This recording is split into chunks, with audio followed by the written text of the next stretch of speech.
Michelle Battersby is an influencer and trailblazer in the tech industry. It wasn't about perfection. It was about being good.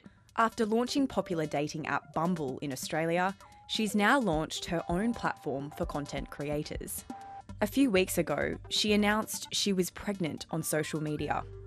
I'm really worried I won't have time. Sunroom will just demand so much of me. I reacted really scared, 100% because of my job. When I found out I was pregnant, I was scared. I felt like there was something a little bit wrong with me, to be honest. I should be full of excitement because you don't normally see someone crying about, you normally see overjoy with the test. So yeah, I'm just losing the plot. She says that fear came from years of hearing motherhood was a permanent handbrake on success.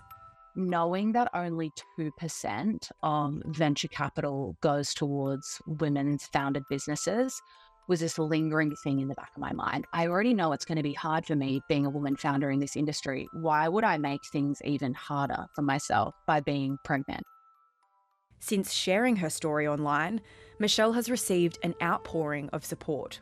So I went out on my Instagram and I asked my followers, do you feel like having a baby will jeopardize your career? And I had over 3,000 women reply, and 86% of them said yes. And the fear around having to choose between babies or career is reflected in the data. Dr. Rachel Potter from the University of South Australia is leading a national study into levels of workplace discrimination against pregnant women and working parents. Her survey of 700 women so far found many feel the need to hide their pregnancy for as long as possible from their employer to avoid career harm.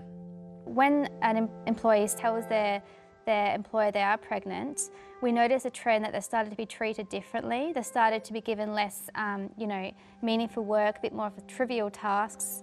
They're having their opinions ignored, and they're starting to miss out on, things like trainings and promotions. That discrimination gets even worse when women return to work.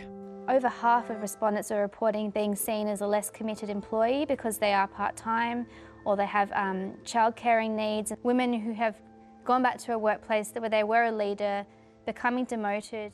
Almost 40 years ago, laws were introduced in Australia to guard women against discrimination at work on the grounds of being pregnant or the chance they may fall pregnant, something Dr. Potter says needs to be strengthened. I think that there's plenty of organisations that are slipping through the cracks and things aren't being enforced or regulated. From speaking to thousands of women on the issue, Michelle Battersby says conversations and visibility in the workplace are critical in shifting the dial. Are there pregnant women within your workplace? Are there people of all genders taking parental leave? Are you showing successful return to work schemes? How can we show the women in our workforce they're going to be safe and supported throughout this journey?